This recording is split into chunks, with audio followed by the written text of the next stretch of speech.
मिसळण्याचा योग आला नव्हता, आज सुदैवाने तो आला. मी धन्य समजतो आणि गौरवपत्र वाचण्यास सुरुवात करतो. मनपा प्राथमिक शाळा जंगमवाडी नांदेड. विद्यार्थ्यांसोबतच माहेर व सासर यांना प्रकाशमान करणारी भक्तकी मशाल सौ जबीर सुलताना अहमद मोहिउद्दीन. गौरवपत्र. डॉक्टर कलामांचा एक विचार आहे, मी त्यांच्यासाठी ते अर्पण केलंय. चिकित्सा ज्ञान देती, नम्रता मान देती है, योग्यता स्थान देती है. जब तीनों मिल जाए एक साथ तो व्यक्ति को सम्मान देती है. Doctor APJ Abdul Kalam.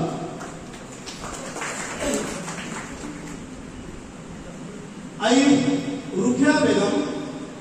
वडील अहमद मोहिउद्दीन यांच्या घरी जबीर सुलताना यांचा जन्म दिनांक 15/4/1966 ला तेलंगणा, कर्नाटक, महाराष्ट्र यांच्या त्रिवेणी सीमा संगमावर असलेल्या देगलूर येथे झाला. तसं वडिलांचं गाव यलाबुर्गा कामारेड्डी तर आईचं गाव शेवाळा देगलूर हे होय. वडिलांच्या घरात पोलीस पाटील तर आजोळी जमीनदार इनामदार पटेल अशी सर्वश्रुत ओळख. आई नीतिवंत, प्रेमळ, वात्सल्य सिंधू तर वडील सर्वांच्या हृदयातील दीनबंधू.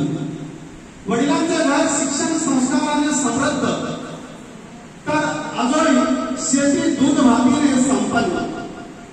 जबीर मॅडमला इतर 4 बहिणी शाहीर बेगम, जरीन सुलताना, समीना सुलताना, रेशमा बेगम आणि लाडका भाऊ अशफा मोहिउद्दीन.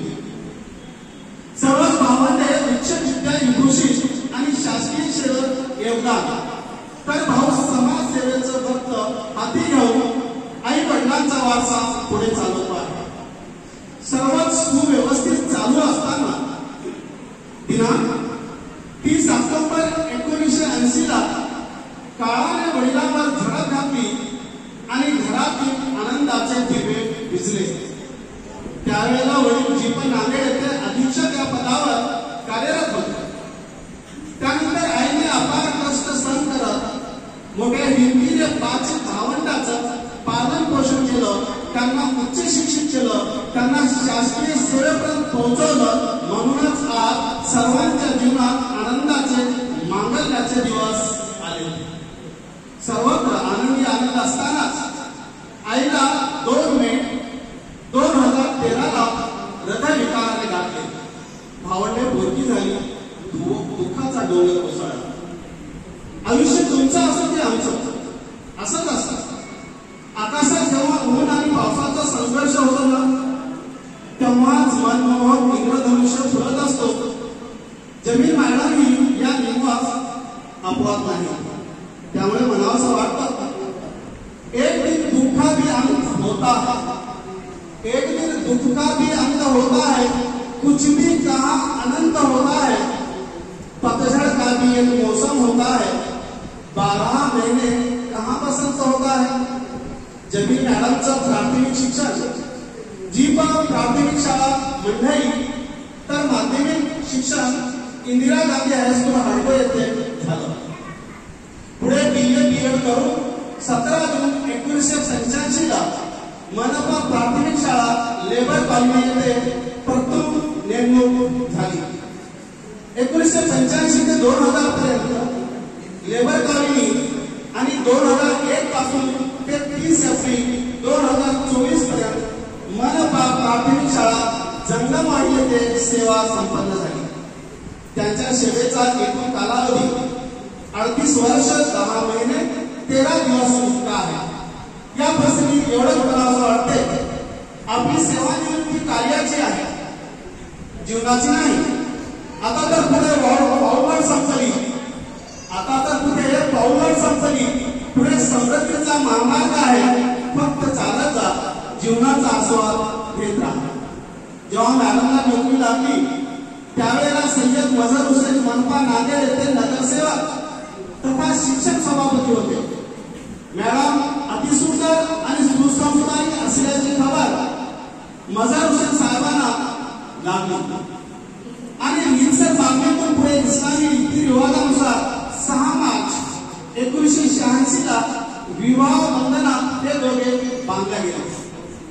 या सुखी समाधानी हर्षाच्या संसार रेल्वेवर मुलगा शोएब आफाक 1 मार्च 1987 ला तर मुलगी इब्रत फातिमा 15 सप्टेंबर 1990 ला ही मुलं उमलली. मुलीचे लग्न हसन अल कसेर यांच्यासोबत 28 डिसेंबर 2015 ला पार पडले तर मुलाचे लग्न फातिहा अमरीन सय्यद अतर हुसेन यांच्याशी 15 एप्रिल 2017 ला नांदेडमध्येच थाटामाटात संपन्न झाले. जावई प्रसिद्ध उद्योजक तर मुलगा वडिलांचा राजकीय वारसा चालवत समाजसेवेत वेगळा ठसा उमटवत आहे. पती सय्यद मजार हुसेन नांदेडच नाही तर मराठवाड्याच्या राजकीय वर्तुळात एक प्रसिद्ध नाव. त्यांच्या आचरणातील सचोटी, कार्यकर्त्यांना लेकराप्रमाणे जपण्याची हातोटी, शब्दातील धार, वागण्यातील धुमाधार याच कारणामुळे गेल्या 40 वर्षापासून त्यांच्या घरात राजकीय नेतृत्व करण्याची संधी मिळते. मुलगा हाच वारसा पुढे नेत आहे. जमीन मॅडम विषयी काय बोलला? स्वतः आपलीचा दाहा सण करत इतरांना प्रकाशमान करायचं, स्वतःच्या इच्छा आकांक्षाची आहुती देत सगळ्या सोन्यांचे जीवन उजळून काढायचं. गोर गरीब वंचित बहुजन मुलांच्या डोक्यात सूर्य दिवे पेटवण्यासाठी स्वतः मशाल होऊन तेवत राहायचं. भरकटलेल्या मुलामुलींना सत्य, संयम, क्षमा, शीलपणाचा मंत्र देऊन ज्ञानाचा मार्ग दाखवणे यापेक्षा एका आदर्श शिक्षिकेचं अजून कोणतं कार्य असणार? जबीन मॅडम या हेच तर करत आलेल्या आहेत. म्हणून आम्हाला त्यांचा साफ अभिमान वाटतो. म्हणूनच ही काय गेल्या 15 दिवसापासून आजी माजी विद्यार्थ्यांचा स्नेहमेळा त्यांच्या घरी बहरतो आहे. जबीन मॅडमचे सहकारी कामाची गाडीवर म्हणतात, मॅडम म्हणजे आमची शक्ती, युक्ती आणि भक्ती सुद्धा. मनपाच्या शाळेमध्ये पिल्ल्याची तटबंदी आणि बाहेरच्या त्रासदायक लोकांसाठी जमाव बंदी. मॅडमच्या जीवनात मैत्रिणी जयश्री रायगावकर आणि प्रतिभा कुलकर्णी फोनवर म्हणाल्या, जबीन मॅडम आमचा ज्योती प्राण. आमच्या मैत्रीत जात धर्म कधीच जाळवा नाही. आजच्या दिवशी त्यांच्या मनाची घालमेल आम्ही समजू शकतो. असंख्य आठवणीच्या शेकडो मधमाच्या डोक्यावर तर घोंगावतच, परंतु काही काळजालाही दंश करतात. त्यांचा सेवा काय आम्ही जवळून पाहिला आहे. त्यामुळे आमच्याही अनेक भावना उचंबळून येत आहेत. यावर मी इतकंच बोलेन, संवाद संपला म्हणजे सोबत काही सुटत नसते. संवाद संपला म्हणजे सोबत काही सुटत नसते. निरोप दिला म्हणजे नाते काही तुटत नसते. धागे असतात जुळलेले हृदयाचे हृदयाशी, धागे असतात जुळलेले हृदयाचे हृदयाशी. संसारी दूर गेला तरी प्रेम काही अटक नसते.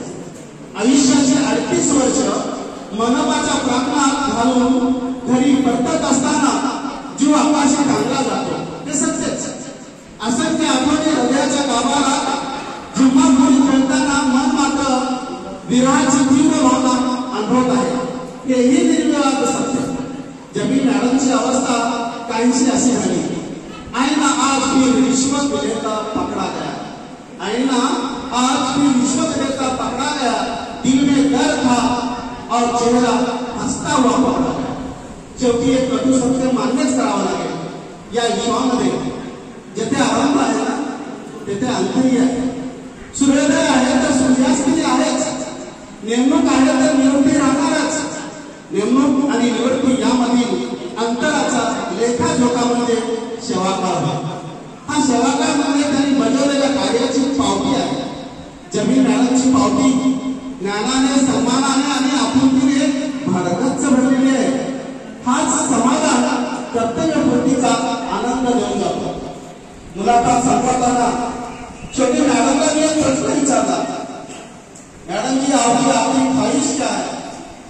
त्या गंभीर होऊन म्हणाल्या, दौलत नहीं शोहरत नहीं, न वाहवा चाहिए. ना दौलत नहीं शोहरत नहीं, ना वाहवा चाहिए. कैसे हो? कहाँ हो, बस ये तो लौटों की परवाह चाहिए। उगतीचे सूर्य आता मावळतीला पोहोचले आहे, उगतीचे सूर्य आता मावळतीला पोहोचले आहे, मार्गक्रमण ध्येयापेक्षा अधिक साचले आहे, तक्रार नाही, खंतही नाही, संपण्यासाठीच प्रवास असतो, एक दिवस सर्वांना सेवापूर्तीचा आस्वाद घ्यावाच लागतो, आज तुम्ही तर उद्या आम्ही हा रस्ता चालणारच आहे, ये जिंदगी का रंगमंच है दोस्तों, ये जिंदगी का रंगमंच है दोस्तों, वैज्ञानिक ढूंढ रहे हैं मंगल पर जीवन है कि नहीं, ये जिंदगी का रंगमंच है दोस्तों, वैज्ञानिक ढूंढ रहे हैं मंगल पर जीवन है कि नहीं, और हम ढूंढ रहे हैं जीवन में मंगल है कि नहीं। लेकिन जब भी मैडम का जीवन मंगलमय हो, सुखमय हो, यही शुभकामनाओं के साथ अलविदा।